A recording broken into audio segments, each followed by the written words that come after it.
Aussi longtemps que l'herbe restera basse au pied de l'éléphant, même avec les meilleures intentions, la piétinera.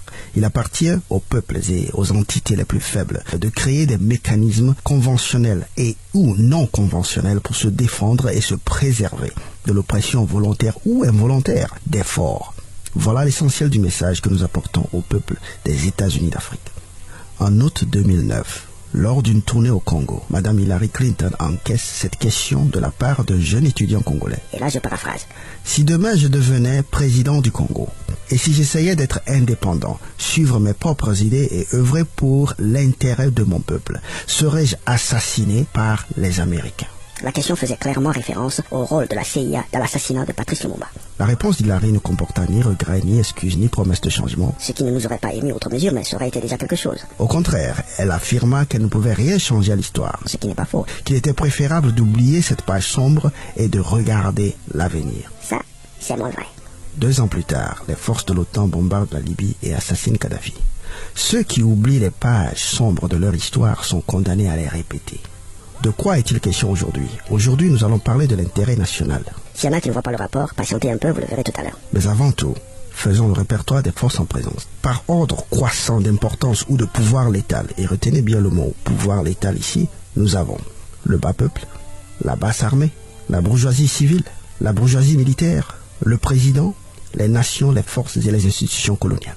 Voici, dans toute relation, il ne faut jamais perdre de vue le rapport de force. C'est le facteur le plus important. En fait, à chaque fois que vous avez du mal à comprendre les comportements des gens dans une quelconque relation, employez-vous à élucider les rapports de force. Qui est plus fort que qui dépend de qui a peur de qui, et tout devient clair. L'homme ne fait rien d'illogique. C'est un être merveilleusement rationnel. Quel est donc le rapport de force ici? Eh bien, encore une fois, vous le connaissez déjà. Le bas peuple est soumis à la basse armée. La basse armée est soumise à la bourgeoisie civile. La bourgeoisie civile est soumise à la bourgeoisie militaire. La bourgeoisie militaire soumise au président et le président soumis aux forces coloniales. Dans des pays comme les nôtres, où le code pénal ou la constitution ne servent pratiquement à rien, les groupes faibles n'ont aucune voie de recours légale pour se défendre contre l'oppression des groupes forts. Les colons peuvent écraser nos présidents en toute impunité. Nos présidents peuvent écraser tous ceux qui sont en dessous d'eux en toute impunité, et ainsi de suite. Au bas de cette chaîne alimentaire se trouve un bas peuple qui n'espère même plus en un bonheur ici-bas. Maintenant que nous avons étalé les forces en présence et les rapports entre ces forces, nous pouvons à présent explorer ce grand concept qu'est l'intérêt national. Notez bien ceci, l'intérêt national n'existe pas. C'est une abstraction, c'est impalpable, immatériel, virtuel, c'est très difficile à cerner, ok? Ce qui est plus facile à identifier pour chacun de nous, c'est l'intérêt individuel. Et il n'y a aucune honte à l'admettre. Les hommes sont avant tout motivés par l'intérêt individuel. Adam Smith, un éminent économiste, l'explique bien. La poursuite de l'intérêt individuel, ou cette tendance de chaque homme à chercher à améliorer sans cesse son sort, entraîne pour chacun un comportement qui a pour effet d'aboutir au niveau national à la meilleure organisation économique possible. C'est le fameux concept de la main invisible, un processus naturel par lequel la recherche par chacun de son intérêt personnel concourt à l'intérêt général. Exemple, au village, vous balayez votre cour et vos alentours. Votre voisin balaye sa cour et ses alentours. Le voisin du voisin balaye sa cour et ses alentours. À la fin de la journée, c'est tout le village qui est propre. Mais au départ, il n'a jamais été question de la propreté de l'ensemble du village. Seul l'intérêt individuel est réel, palpable. Il est donc irréaliste, très illusoire, hyper naïf d'espérer et même d'exiger que votre président, brusquement, pour la simple raison qu'il est devenu président, ne poursuive plus son intérêt individuel, mais qu'il poursuive seulement l'intérêt national. Votre président est comme vous. Il est avant tout un humain, un individu. Il est naturellement programmé pour d'abord veiller à son intérêt personnel, veiller sur son sort. C'est une réalité absolument humaine et immuable qu'il vaut mieux ne ni dénier ni dénoncer parce qu'elle est là pour rester. Il faut seulement apprendre à la guider, la manipuler, la contourner, créer des mécanismes. Chaque peuple doit s'arranger pour que l'intérêt individuel de son leader puisse coïncider avec l'intérêt général de la nation.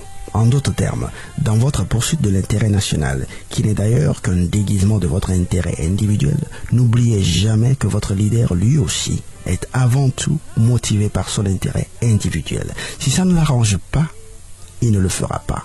Si vous satisfaire implique qu'il sera tué par l'Occident, il ne vous satisfera pas. Son nom, c'est Faure Gnassingbé, c'est Ouattara, c'est Biya, c'est Bongo, c'est Nguesso, c'est pas Jésus-Christ. Il ne sera pas l'agneau à immoler pour le peuple. Non. Il a aussi droit à vivre. Depuis la grande collision des civilisations, chaque leader d'une nation pauvre qui a voulu servir les intérêts de son peuple a été tué par les nations riches. Nos leaders d'aujourd'hui le savent. Voilà pourquoi ils ont du mal à nous servir. Il y a un chantage ignominieux qui pèse sur leur tête comme une épée de Damoclès, prête à les trucider au moindre signe de nationalisme. Voilà pourquoi des gens normalement intelligents montent au pouvoir et on ne les reconnaît plus. De la même manière qu'il vous est difficile d'aller défier les canons et les chars de l'armée, c'est de cette même manière qu'il est difficile à vos présidents d'aller défier la menace des puissances impérialistes.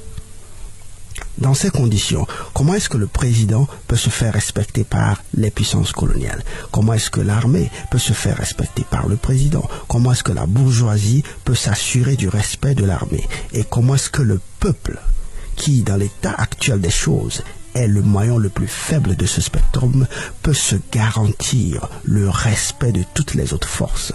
Par quel mécanisme conventionnel et non conventionnel l'herbe peut-elle éviter de se faire écraser par l'éléphant? Nous sommes 1 milliard d'Africains à vouloir le savoir.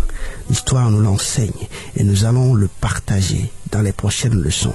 Mais d'ici là, faisons circuler cette vidéo ou même seulement la portion audio de cette vidéo. Faisons-la circuler sur Facebook, sur YouTube, sur WhatsApp. Pensons d'ailleurs à créer nos propres médias d'information.